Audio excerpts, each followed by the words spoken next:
And we're live and we're here. We're going to do it. It's Saturday at, of all times, 12:34 p.m. Eastern time. So bienvenidos, welcome and welcome to the second episode of Sayonara Baseball's coverage of the 2025 postseason. And the four languages were necessary this time, at least the French and English, because we're going to Canada for the series in Toronto here later today. My name is Brandon Payne-Bleiser. This time I am joined in voice, in part only, because like I said last time, Kazuki was on the road. He was on the road to recovery. He has been dealing with an illness. And so you have just me. So as our silent partner, or mostly silent partner today, our commander, Kazuki Akiba. We have only left a couple of hours. Oh, Kazuki is here. Hello, Kazuki. Yeah, I'm gonna be here. I'll speak up on any preview stuff, but again, Brandon will be probably doing the heavy lifting on this episode as well. Well, it's glad to have you back. Like everyone will probably realize, this is the official fifth anniversary of our podcast. We started 5 years ago in the preview of the Divisional Series round in 2020. So here we go. We're going to get right into it because in about, I want to say 93 minutes, I think 2:08 p.m. Eastern is the official first pitch in Milwaukee with the Cubs game in the Brewers. So we're going to get started. But we're going to start in the ALDS because, let's be honest here, folks. We all know we're previewing in the end of this podcast. And that's the game that starts tonight at 8:03 p.m., which I love these graduation start times to make sure people aren't late. And that's what we're going to start with. Who's going to face the Seattle Mariners? So we're traveling to Lake Erie, to Cleveland, to Progressive Field for a 3-game series that saw the Detroit Tigers on the road take down everyone's most hopeful candidate for making it the next round, Cleveland Guardians. The Tigers, who were stumbling into this against the team that was soaring into this. And the first game was a nail biter. Tigers 2, Guardians 1. Tarek Skubal had a record-breaking performance, for what I understand, or at least one that has fairly rarely ever happened. We'll get the Yankee series. That was a 1-of-1 with Cam Schlitter. So Tarek Skubal had 14 strikeouts. Tigers' runs came on unearned. Were unearned. They were both on errors. Gavin Williams struck out 8 over 6. Cleveland essentially lost the game on the count of a Rodriguez fielding error in the first and a Big Christmas fielding error at first base where hit the ball and he saved a run but got a base runner. So they had to review it for the scorecard and went from a single to a fielding error. But the actual run that was the game-winning run in this game came on a McKinstry sacrifice bunt, which was, according to the broadcast, and this was, I want to say, Tom Hamilton in the Cleveland Guardians radio network, who kind of kept saying this over and over again. And then Sean McDonough said it on the ESPN broadcast. Prior to this moment, the Tigers had used the sacrifice bunt play 5 times in the entire season. This was the 6th time they had done it in 2025, and they scored a run that won a postseason game. The Guardians failed to score with Ramirez on third base in the 9th inning with no outs, a strikeout, then a fielder's choice that got Ramirez out in a rundown. So 2-1, go to game 2, and the Guardians turned this game 180 degrees. The Valera home run put the Guardians up early. The Tigers thought they tied the game and the go-ahead run on a Baez single with a fielding error and then a move, and then but after review, the ball was in the hands of the third baseman and tagged out the runner at third before the runner crossed home. So it was 1-1. And then the Melton meltdown in the 8th, the Rocchio homer, the Kwan double, the Schneemann double. Ramirez intentionally walked. And then Herder takes over for Melton. And after a fielder's choice, Bo Naylor says, I'm going to be like my brother and I'm going to save a game. And he saved the game. And they won 6-1. Much more of the bullpen in this game. Mize went 3 innings for the Tigers at start. Bybee only went 4 2/3. But then the Guardians scattered only 2 hits. The Guardians bullpen scattered 2 hits over 4 1/3, which is what we expected from the Guardians bullpen. So that was we go to game 3. And in game 3, I will say was kind of like, it made me sad because I wanted the Guardians to win. And then the 7th inning happened, and the Tigers basically just put this game to bed. All the runs were charged either Sobrowski or Gaddis. Kerry Carpenter an RBI double off Tim Herron for the first run of the game early. But then the 7th, it just all fell apart. Jack Flaherty pitched as good as he needed to with an 8-15 record this year. Will Vest almost the Guardians back in the game with some costly errors in the bottom of the 8th, but it's over. The Tigers put it together at Progressive Field, and tonight they are in Seattle. And Kazuki, I bring you in now. We're going to talk the preview of this game. And the preview of this game is the newest thing that we just learned, I want to say about 20 minutes ago, is that Brian Wu will not be on the roster for the Mariners, which means they are down at least one all-star level pitcher. But to the Mariners, what sounds absolutely crazy is they have 4 all-star pitchers, all-star level pitchers. Gilbert, Kirby, Castillo, and if they decide to use Bryce Miller, they have Bryce Miller. But at least they have 3 that we know are probably going to be the starters as we see it in this series. Gilbert, Kirby, Castillo. High velocity, sharp secondary stuff, great command. And we know that if you are basically going to beat the Tigers, you just got to, put Harry Carpenter in a less than optimistic, a less than ideal position, put that middle of the order in a less ideal position. And that's kind of where we're at. Yeah, so I think we could go into comps and where we think the matchup's going to go. I think starting pitching wise was now Brian Wu out.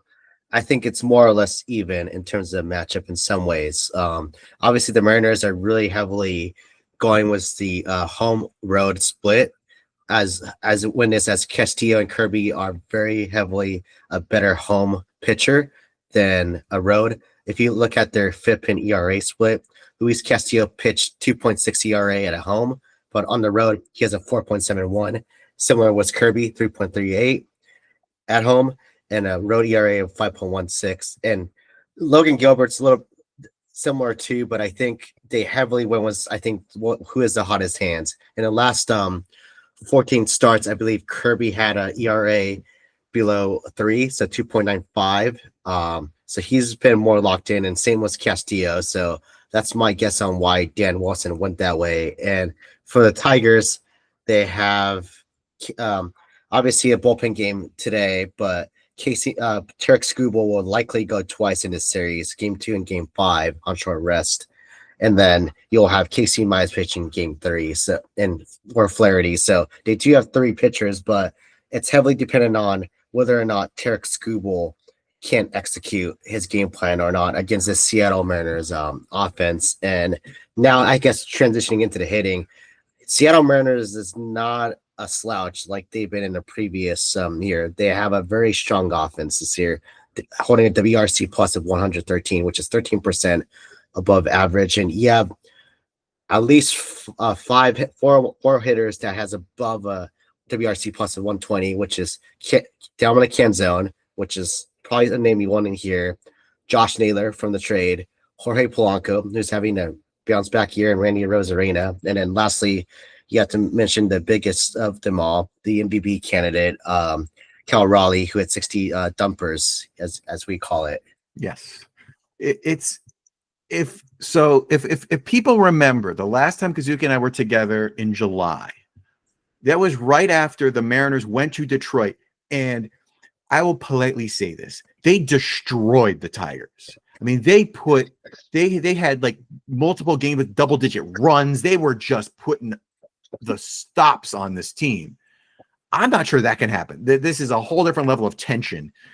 But when they went to Comerica, they unleashed a fury that the Mariners the Mariners can't score runs. Oh, the Mariners can score runs. They had some moments this season they couldn't score runs, but they could score runs on that game. So we'll see how that goes. But for the Yeah, lineup side, that's what I think about is the Mariners have a different lineup from the last time I played this team when they unloaded 3-4 home runs in the game. They were scoring 10-12 runs. Like that was a lot. And now they have Suarez, Naylor, and a hot team. It's a much more balanced lineup. So I think the factor really to me comes down to I think the starting pitching is more or less even. If Turk Skubal is pretty much carrying most of the weight, and the Mariners are, they have the best ERA in the last 3 years, below 3, I think, across starting pitching. So I think that's more or less a wash. To me, the differentiator is are two factors actually. One is bullpen. I think Mariners have the better bullpen, which gives them a slight edge. You have at least 4 pitchers that has an ERA below 3 and a FIP below 3 as well, which are Andres Munoz, Matt Brash, and Eduardo Bazardo. So that's basically your 7, 8, 9 guys. Yeah, and Gabe Spire. I think he's one of the most underrated arms this year. Gabe Spire. So you have 4, and then while the Tigers, their bullpen is ranked 17th in ERA and 24th in FIP, and their top guys are Will Vest, Kyle Finnegan, and Tyler Holton, which are 3 who were key in the first half. And Kyle Finnegan came from the Nationals, and they melted down in the second half when they had the 15-game lead over Cleveland. So I think that's one factor. And the second factor, besides the hitting, because I think hitting-wise, it's AJ Hinch. He's going to use a lot of platoon between Cole Keith, Carpenter, AJ Hinch is going to Houston Astros this series. He's the same mentality as he did when he was the Astros manager. So to me, the real factor is I think that something that gets never mentioned, but I think has been brought up so many times during the divisional round is that the team was a bias. They have 5 games of layoff where they haven't played. So is it a game of whether or not Mariners can get their rust off first, faster, or second is can the Tigers, after beating the Guardians, keep up their momentum? And what we saw from the second half is not the real indicator of a team, right? So I think those are the 2 factors: is bullpen and the rust versus like momentum factor. I think plays in, and whichever one gets over that and are ahead of it, I think wins the series, in my opinion. I think you're right, and I just want to confirm something. You have in the notes here that Melton is starting tonight. Is that true? Yeah. AJ Hinch is going all bullpen game. I assume so they're starting the guy who blew up in game 2. Right. The 3-run shot. That left a lot of bases, and then obviously that Naylor 3-run home run. I witnessed that. So that's my guess. How special would it be? I hope we don't wish ill upon anybody, but how ironic in Alanis Morissette style of life would it be if Melton comes in, pitches, and gets rocked by Rodriguez, Raleigh, Naylor, or Rosenberg, all those guys, just rocks him and just knocks him out of the game. And it would be it'd be crazy for that scenario to happen. But based on what we saw in game 2, like it could happen. But yeah, game 2 is the marquee game of this entire thing so far. And if it is what it is Cy Young level from Castillo versus probably the back-to-back Cy Young winner in Tarek Skubal. Who, by the way, I believe I heard this true. We have to verify this. Did Tarek Skubal go to Seattle University for college? Yeah, so it's a homecoming, and I think he could turn up a notch. I think Tarek Skubal in a playoff environment, it's different from Tarek Skubal in regular season. 14 strikeout Tarek Skubal on the road against the Guardians is coming to T-Mobile Park in this game. Yeah, and the Mariners, they're third in home runs, right, with 238, tied in 9th in runs, and they have a high OPS. They do strike out quite a bit. They're not prone to that strikeout ball. So to me, I think it's whoever could attack first and limit runs, and you better hope Kirby figured it out with this new sinker. I think that's where he struck out like 14 Astros in that one game where they swept the Astros. So yeah, this game will start tonight. Like we don't in the previous round, I was able to name off all the times. We do not know the times. There's TBD after game 3. So this is an 8:00 start Eastern, 5:00 Pacific tonight. But before we get there in the AL, we have a divisional to get prepared for. And as everyone likes to know, Kazuki and I love a divisional because we had a divisional wild card to a divisional round, and that is on the AL East with the Boston Red Sox and New York Yankees that played three spectacular games. Like this reminded us of 2004, and it felt good to watch this. Game 1, Red Sox 3, Yankees 1. An absolute masterclass on the mound. Just like game 1 in Guardians Tigers, we got it again here. Garrett Crochet went 7 2/3, allowing 4 hits, struck out 11, giving up the Volpe home run. Max Fried went 6 1/3, allowing 4 hits and struck out 6. But Luke Weaver undid all of that. In about 15 pitches, gave up the Sogard hustle double, the Yoshida single that scored 2. David Bednar kind of collapsed upon himself in the bullpen. The single to Trevor Story, followed by the RBI double by Alex Bregman. But then the Yankees loaded the bases, failed to score against Aroldis Chapman, bottom of 9. Game over. Down a game at home. And then in all that Jazz Chisholm said, not today. Game 2, Red Sox 3, Yankees 4. Jazz's defense in the top 7, holding the runner at third after the Yoshida infield single, for holding Yoshida to an infield single. Jazz's head start and the hustle, scoring from first on a long single by Austin Wells in the 8th. That just broke up any momentum, if it existed at all, for the Red Sox. Garrett Whitlock was the pitcher then, and Garrett Whitlock is a decent bullpen arm, and he just got roughed up.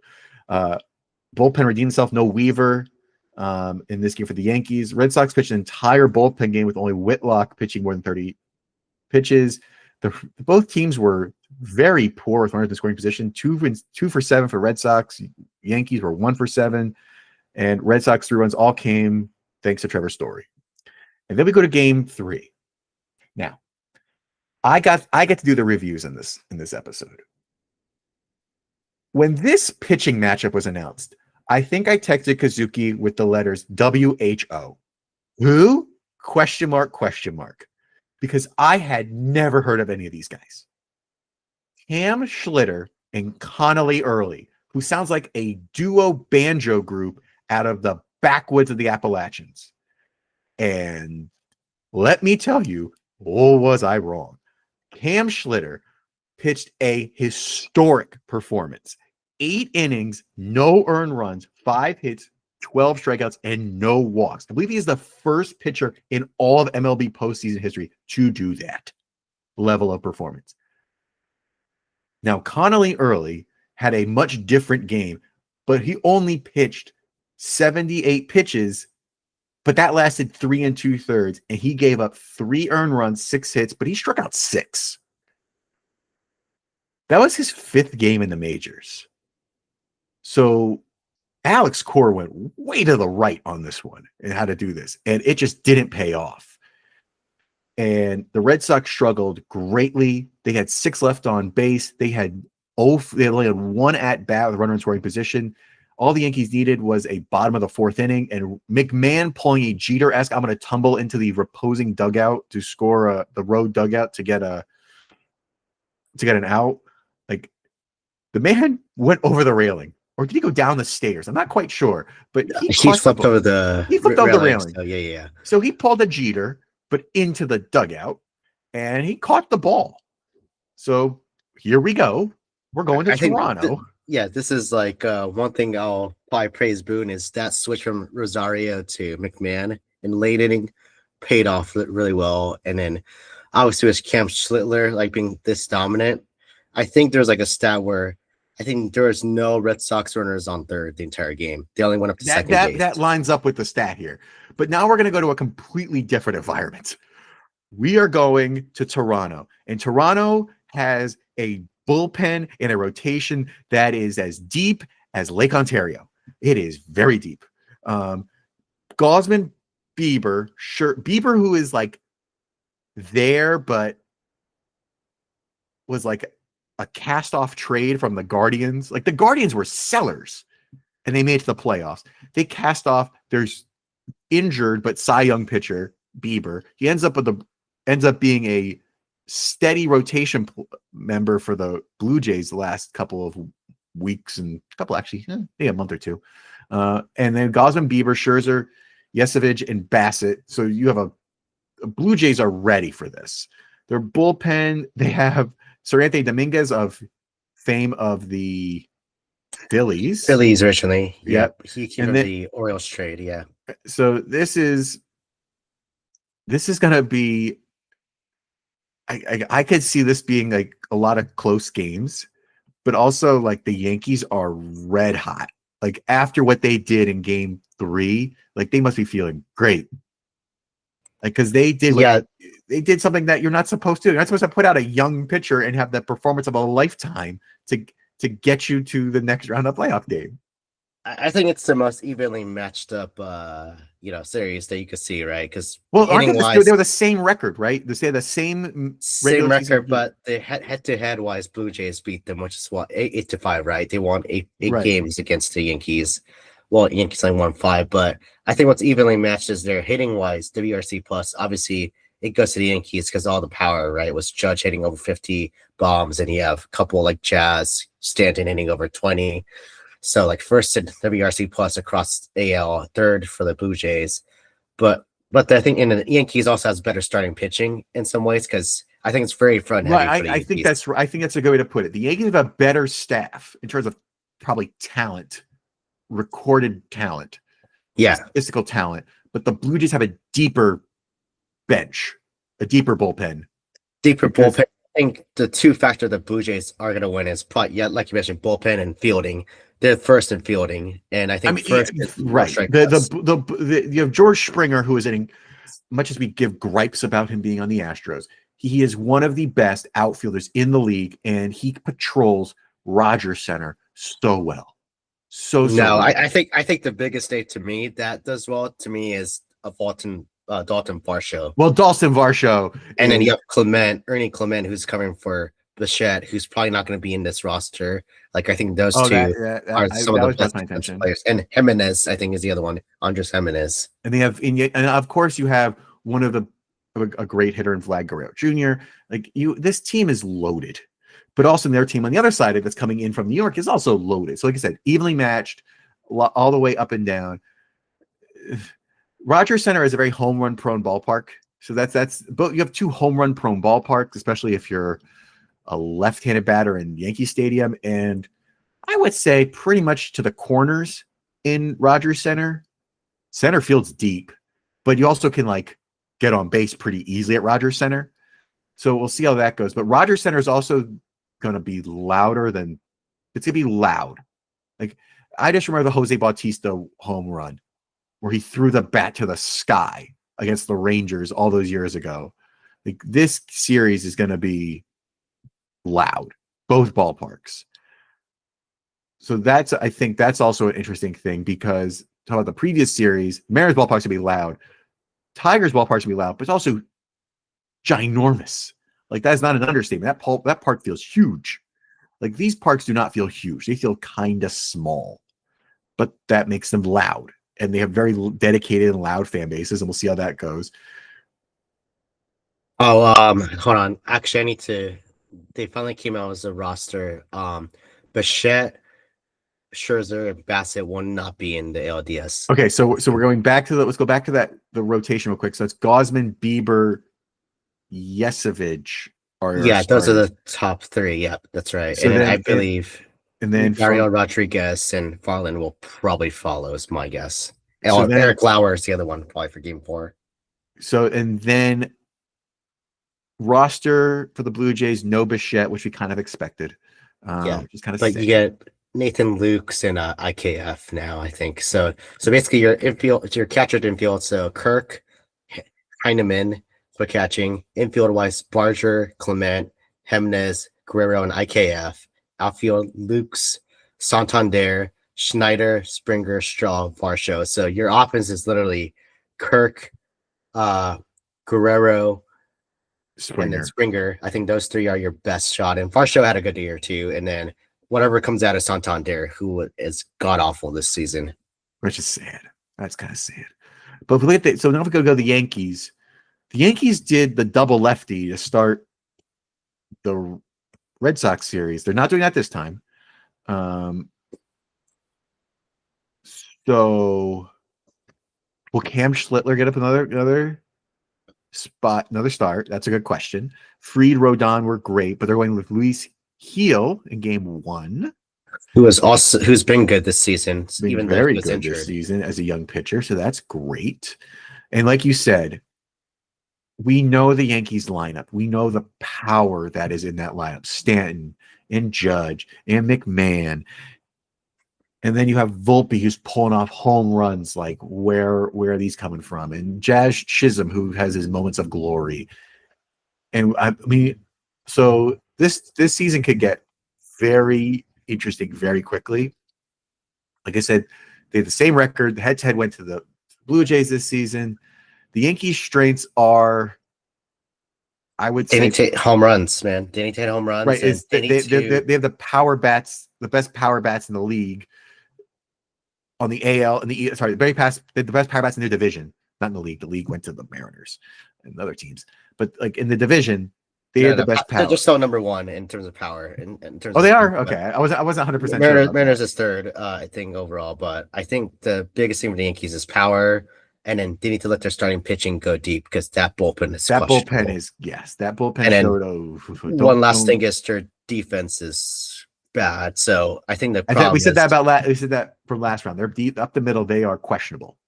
So it's a matter of if they could pull off fundamentals, which we witnessed last year in the World Series, where if you force them to play, their fundamentals always fall apart because they're pure talent. They're very talented, but they don't have the fundamentals together ever. Defense wins championships. They lost that last year. Defense wins. They didn't have the defense was substandard last year.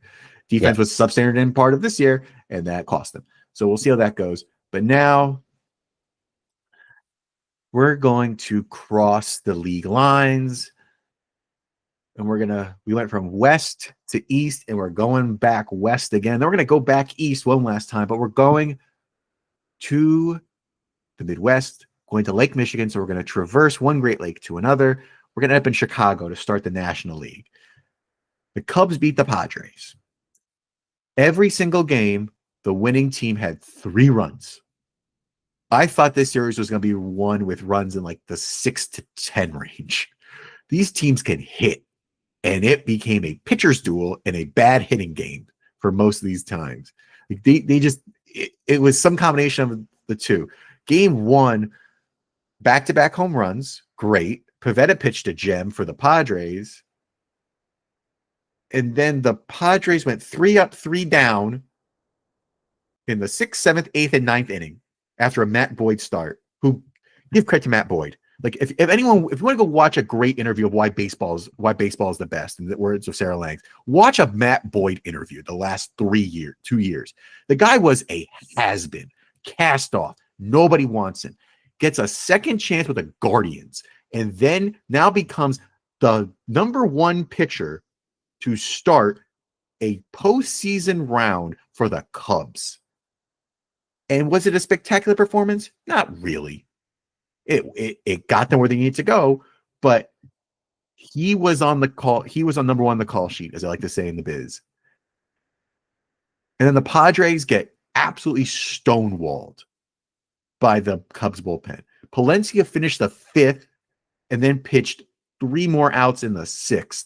Pomerantz goes in the 7th, Kittredge in the 8th, and Keller in the 9th. And they just lock them up and are done. Where was this?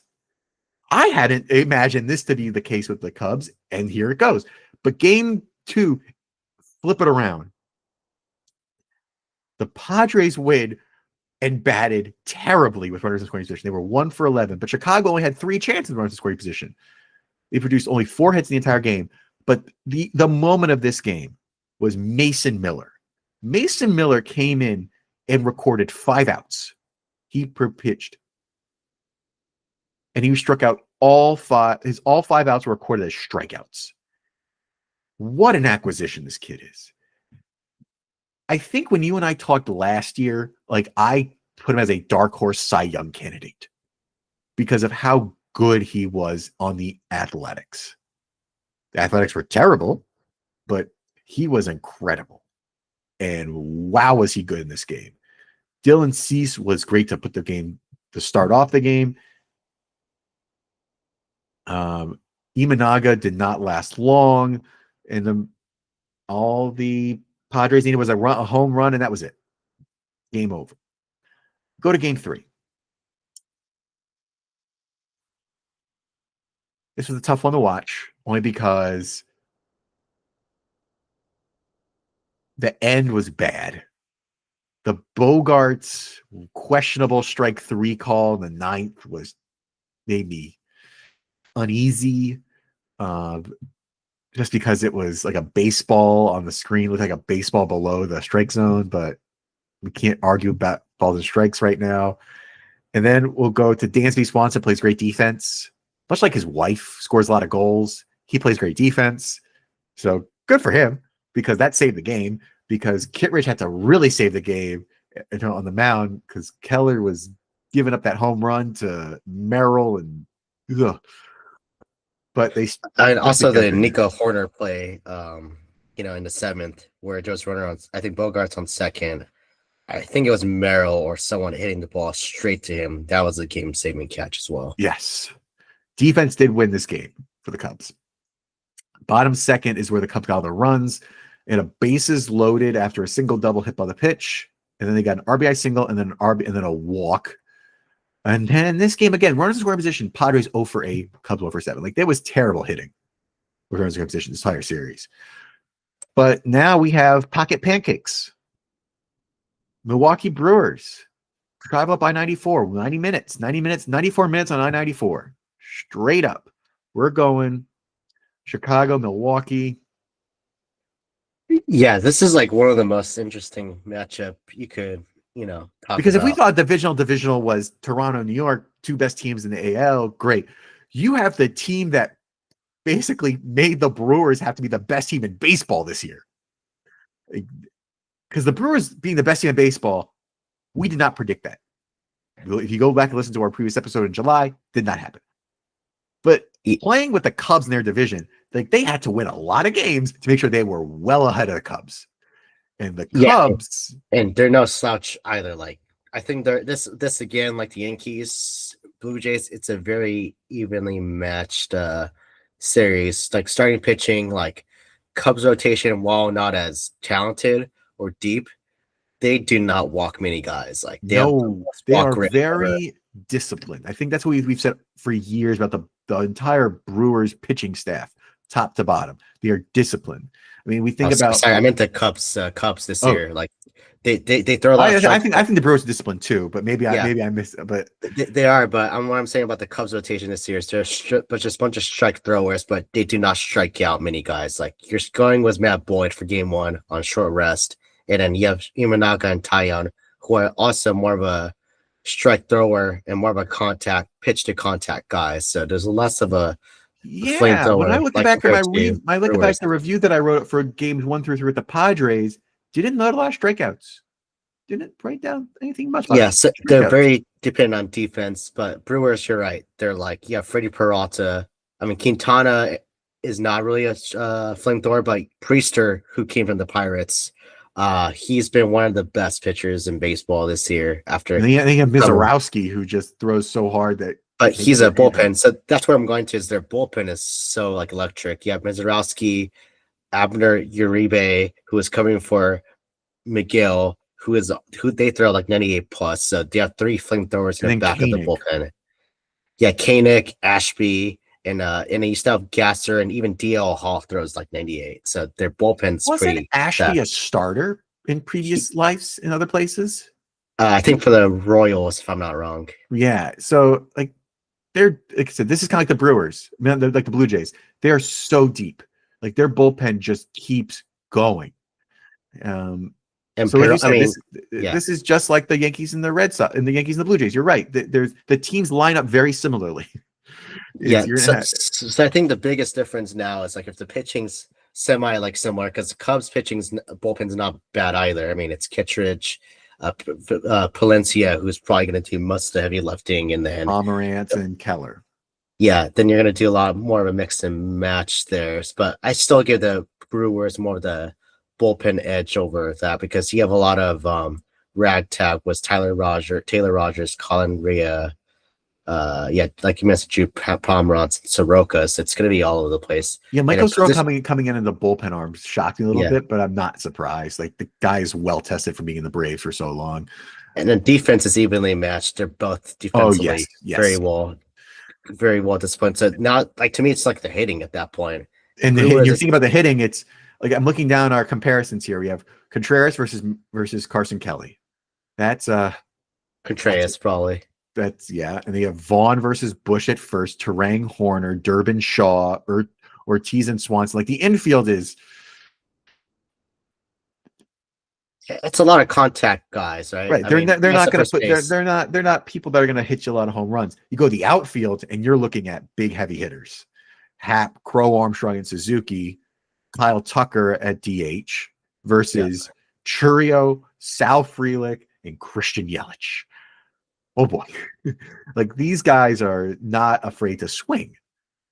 Yeah, so I think the edge really comes down to whether or not Tucker, who has not been hitting well in that Padres series, can he hit? You know, I know he's injured, but if he doesn't, then I don't know. The Brewers, and then Brewers to me, it's like I think the problem with playoff is like I don't think you could score many runs with just 3 singles. It's you still need some clutch power hits, you know, like a home Well, run. I think the big question is I think we both agree, it sounds like, that the Cubs can't win the series the same way they won the series against the Padres. That will not apply here. You need more than what you gave against in the last series. So I think that's where we're at. I think this will be, like you said, as closely contested as the Blue Jays Yankee series. And this starts, so the Blue Jays series and the Yankee starts at 4:00 Eastern today. This starts in 56 minutes, I believe, at like 2:05, 2:06 Eastern at, oh my gosh, I can't remember the ballpark anymore. It changed. American Life Insurance. Oh boy. It's not Miller Park anymore. It's the ballpark in Milwaukee. I think it's American Life Insurance. Yeah, it's American Family Field. American Family Field. Thank you. So again, that's a dome. And Wisconsin loves their baseball. They love this team. So let's see how it goes. But I think we're saving quasi the best for last only because of the National League Division Series that is going to take place starting tonight at the Bank in Philly between the Dodgers and the Phillies it's highlight reel stuff. The Reds got absolutely destroyed by the Dodgers. I think we can both agree to this. Yeah, I think there was like reports that all the pitchers were tipping pitches, is what I've seen. Even if that is true, the Dodgers in game one hit so many home runs. I had to my scorecard needed a second page. I felt like they were going crazy. And then in game two, it was no different. They didn't hit any home runs, but they just strung together a ton of runs. So game one, I like to say that I'm not great at predicting things in sports, but I said two things, and you can quote me from the last podcast, that this game could be won by those three players from last year that just showed up and played amazing. Teoscar Hernandez, Kike Hernandez, and Tommy Edman. And what do you know happened in game one? Teoscar Hernandez hits 2 home runs. Tommy Edman hits a solo home run, and they blow the doors off the place. 10-5. The Reds pitching was really struggling. Blake Snell, welcome to the postseason yet again. Redemption on the side of the Dodgers, because last time he was in this kind of stage, he was a member of the Rays. And the Rays were playing the Dodgers in that World Series in 2020. And was that good to watch Blake Snell just twirl a game here. The Dodgers bullpen threw a lot of pitches for not a lot of time. So that made me a little concerned, but that's also the Dodgers main fault point. Yeah, we'll get into it. Their bullpen is always a question in the postseason, which is unfortunate because everything else is so good. And then game 2, 8-4 Dodgers over Reds. Yamamoto gets shaken up a little early, but then the Dodgers score 8 unanswered runs, batted 333 with runners in scoring position this game. Vesia and Sasaki lay the hammer down, close this game out. The Reds were just too little too late the entire time, this entire series. And we saw why the Dodgers, even though they had a major moments of a slump this year at certain points due to injury or just playing a very unexpectedly tight division, with the coming down at the very end between the Dodgers, Giants, Diamondbacks, and Padres. Here we go. And now they're going to travel to the bank, play the Phillies. Now, one big thing the Phillies don't have is Zach Wheeler. Zach Wheeler is dealing with a very scary blood clot in his arm. I think it was his arm. Like he has I don't know the actual name of the injury, but he has not played in several months, and he is not there. So the Phillies go out and bolster their bullpen and get Joan Duran from the Twins, add Harrison Bader in the outfield, and this team is soaring. And then they find a team that was going up and down and now has kind of hit their stride. And here we go. Tonight, 6:38, I think, is pre-key game, 7:08, maybe the start time, at the bank in Philadelphia. The keys to this matchup, we'll talk about this more in depth.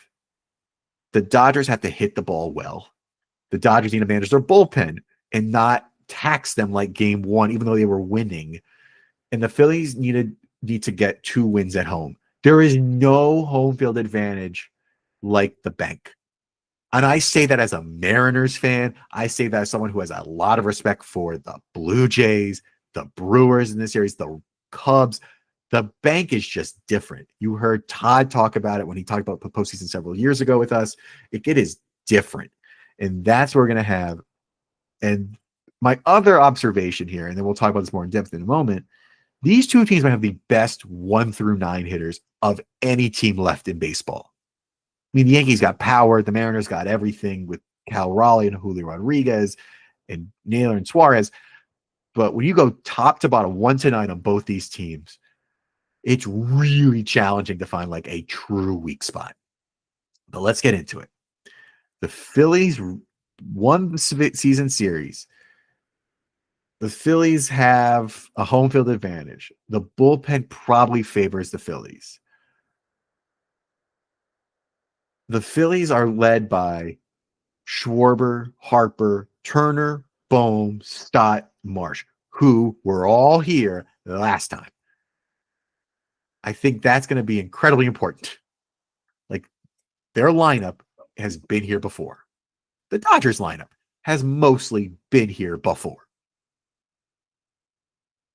But where am I going to see some differences here? Because like I said, these are very evenly matched, but they're evenly matched in different ways.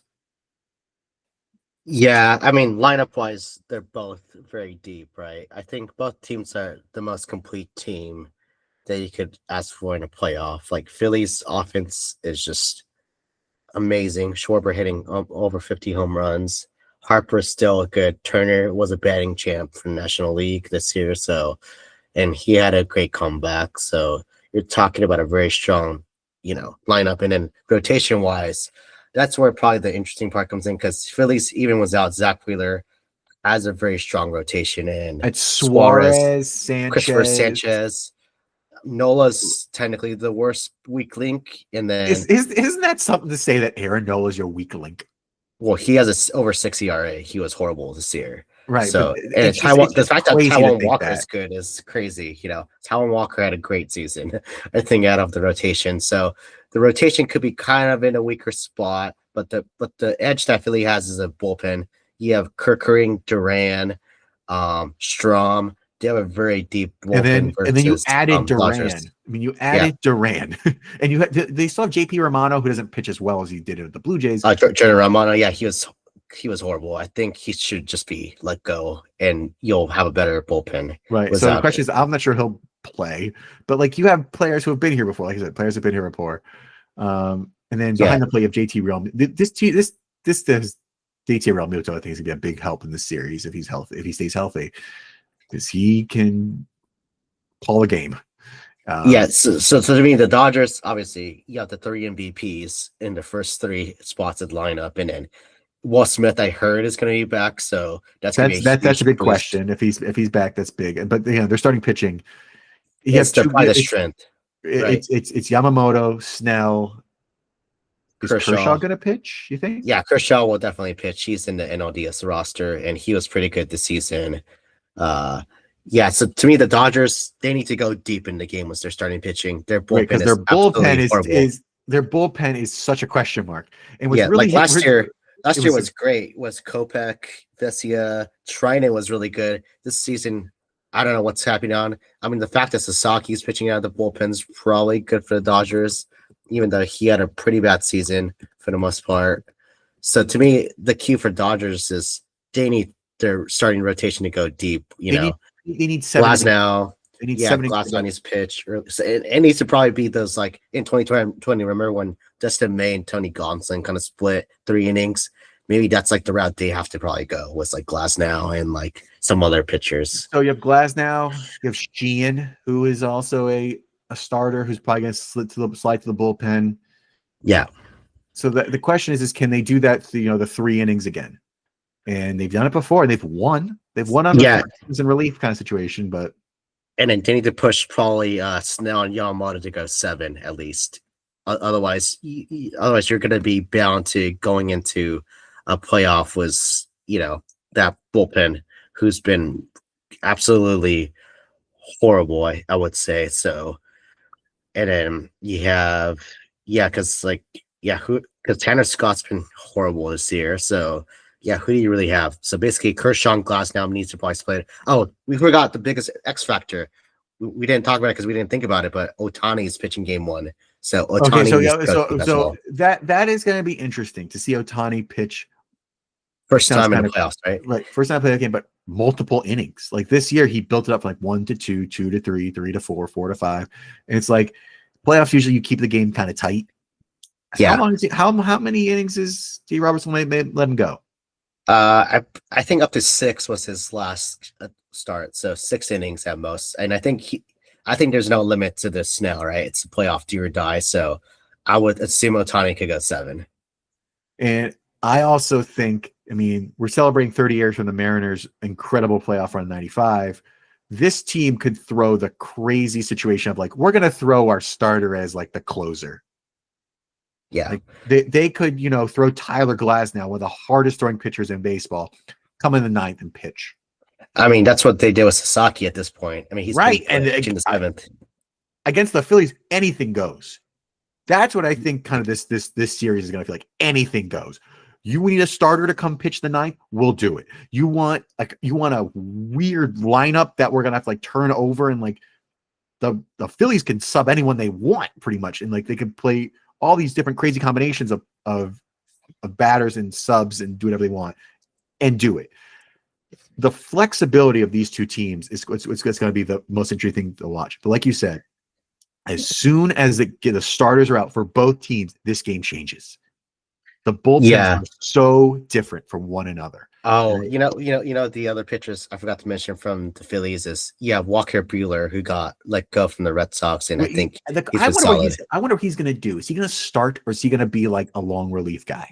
I think he's going to start. Actually, no, he could be a long relief because I forgot. So you have 3 lefties essentially: Sanchez, Suarez, and Jesus Luzardo as your top 3, and then it's either between Nola or Buehler deciding on the starting pitching, and then your bullpen's basically Duran closing, Kirkring, David Robertson. I forgot the old guy was still pitching.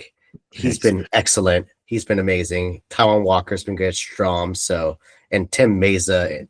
Tanner Banks. I didn't know he was even pitching. So you have those 2, and then it's just all offense. I think the question is how they're deploying the platoon in the outfield, because Bader's gonna be center. Marsh is probably left, right? Is Kepler in right? Yeah, because Castellanos is probably a bench bat at this point. He's been such a liability this year. We'll close out on this for this game. Go down the Philly starting lineup as you think it. Because we kind of know the Dodgers starting lineup. The Philly starting lineup is interesting.